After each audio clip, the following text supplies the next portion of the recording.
Timeline, 5000 ans d'histoire, Richard Fremder. Les Incas donc, ne cherchent pas à transformer chaque peuple en clone culturel. Au contraire, ils respectent la diversité tant que l'ordre impérial est maintenu. Donc les capitales provinciales sont des symboles de l'Empire, des lieux d'intégration, des centres d'échange, des points de contrôle, mais jamais des espaces d'uniformisation totale. Et donc le résultat est une cohésion étonnante. L'Empire n'est pas homogène, mais tout y tient.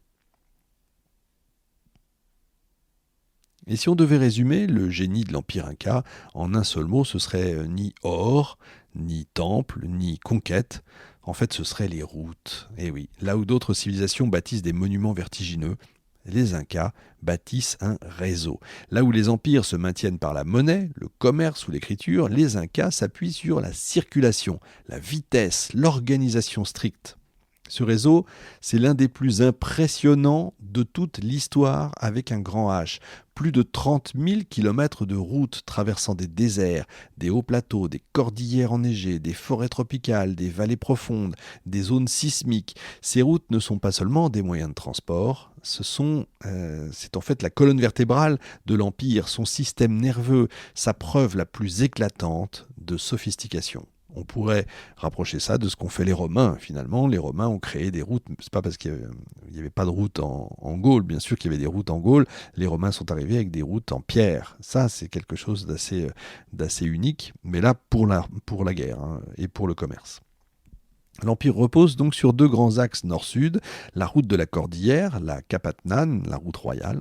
Elle traverse les Andes à plus de 3500 mètres d'altitude en moyenne. C'est la route la plus difficile, la plus spectaculaire aussi. Elle franchit des cols, traverse des steppes glaciales, longe des ravins de plusieurs centaines de mètres. C'est quand même un exploit d'ingénierie. Et puis vous avez la route côtière, c'est la route des plaines. Cette route passe par l'un des déserts les plus arides du monde, mais elle est vitale pour l'accès au guano, aux poissons, au coton, au sel. Entre ces deux axes maîtres, vous avez un gigantesque réseau secondaire qui relie toutes les provinces, les capitales régionales, les villages, les centres agricoles et les sanctuaires. Les Andes ne sont pas un terrain commode comme vous pouvez l'imaginer, donc elles imposent des pentes extrêmes, des terrains instables, des zones marécageuses, des sols volcaniques, ils ont la totale, des franchissements de gorges, des risques sismiques permanents. Et bien pourtant, malgré tout ça, les Incas réussissent à créer un réseau d'une qualité remarquable.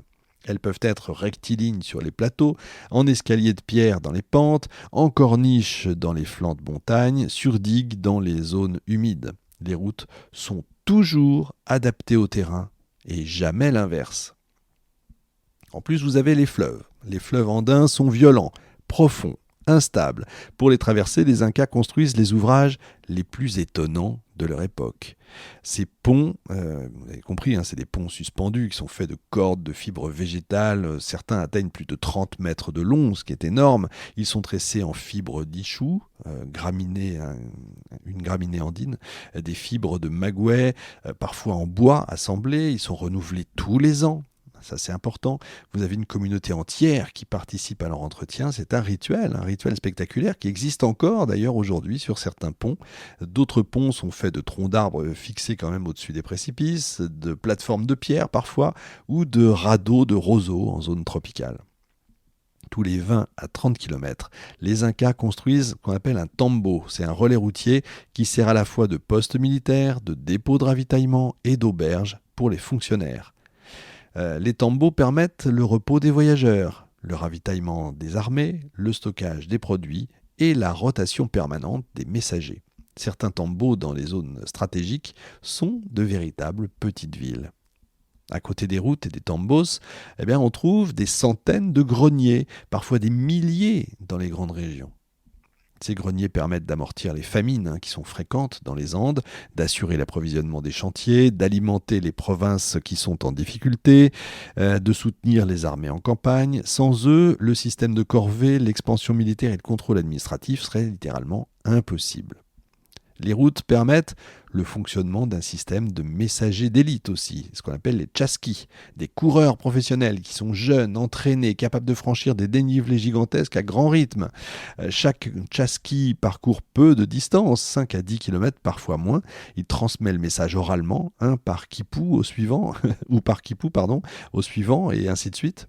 La nouvelle circule plus vite qu'un cavalier en Europe médiévale, malgré l'absence de chevaux, parce que je le rappelle, ils n'ont pas de chevaux.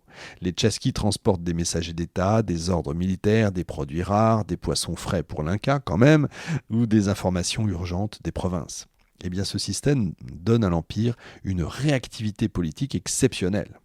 Et les routes ne sont pas seulement un outil technique, elles sont aussi un outil politique, vous l'avez compris. Elles permettent de faire circuler les populations, d'organiser les corvées, de redistribuer les ressources, de convoquer les armées, d'acheminer les produits de prestige vers Cusco, d'assurer la présence permanente de l'État dans les provinces. Elle contribue aussi à l'uniformisation du paysage impérial. Le monde inca devient alors unifié, non par la force brute, mais par la circulation. J'allais presque dire c'est l'équivalent de la circulation sanguine. C'est assez marrant. Certaines routes ont aussi une fonction strictement religieuse. Elles relient les sanctuaires majeurs de l'Empire, notamment ceux qui sont consacrés au soleil, à la lune, à l'aurore ou aux montagnes sacrées. Marcher sur ces routes, eh bien, c'est participer à un rite.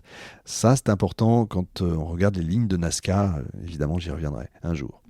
Chaque pèlerinage est une affirmation de l'unité du Tawantinsuyu.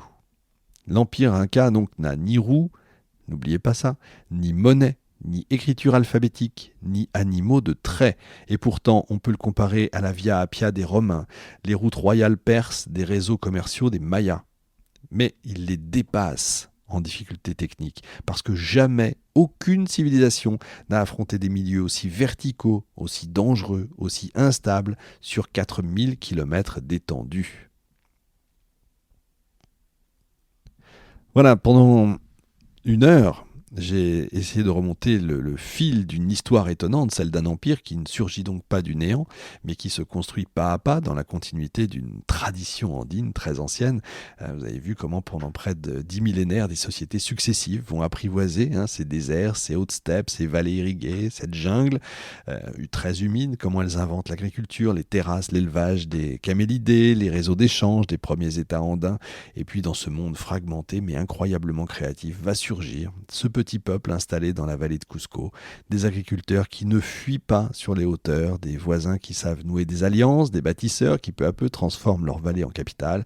Et puis, quand l'histoire s'emballe au XVe siècle, eh bien, ce petit noyau s'étend, absorbe, négocie, intègre, récompense et finit par dominer la moitié du continent sud-américain. Mais l'essentiel, c'est pas seulement dans la conquête, il est dans ce que les Incas réussissent ensuite à organiser, comme je vous l'ai dit, un empire quasi impossible, dans un territoire vertical, multiple, éclaté, grâce à des outils d'une intelligence politique rare, les capitales provinciales mises en scène gigantesques de la générosité impériale, les routes, près de 30 000 km, un réseau prodigieux, les ponts suspendus, etc. Et au centre, Cusco, cette ville-monde, le cœur du soleil, le sanctuaire des ancêtres, la matrice du pouvoir. C'est comme ça que je vais terminer ce premier épisode de la naissance de l'Empire, d'une histoire qui est faite de patience, de diplomatie, de générosité calculée et d'un génie logistique qui force quand même l'admiration, il faut le dire. Mais si vous voulez, c'est quand même une introduction. Cet épisode 1, c'est une introduction. On va rentrer vraiment dans le détail après, dans l'épisode 2. Comment l'Empire Inca fonctionne-t-il justement de l'intérieur ? Parce qu'un territoire, même conquis et relié par des routes, ne devient pas un empire simplement par des murs, des ponts ou des alliances, bien entendu. Derrière la pierre cyclopéenne et les routes pavées, il existe un autre empire, un empire invisible, un empire d'obligations, de privilèges, de rites, de contrôle, de classes sociales, de fonctionnaires, de prêtres, de tisserandes, de guerriers, de serviteurs.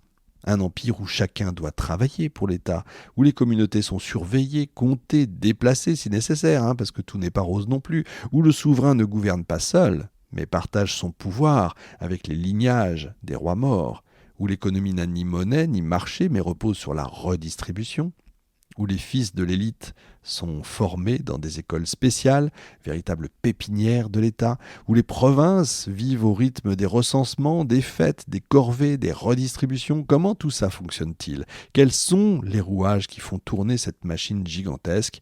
Comment l'État inca parvient-il à contrôler des millions de personnes sans écriture alphabétique, sans roues, sans chevaux ? Justement, c'est ce que nous verrons dans l'épisode 2 où nous entrerons dans la société inca, dans la cour de l'Inca, dans l'administration, dans l'économie et dans l'état de l'intérieur. L'Empire du Soleil, vous verrez, n'a pas fini de nous surprendre. Donc on se retrouve dans l'épisode 2. Salut. Timeline, 5000 ans d'histoire, Richard Fremder.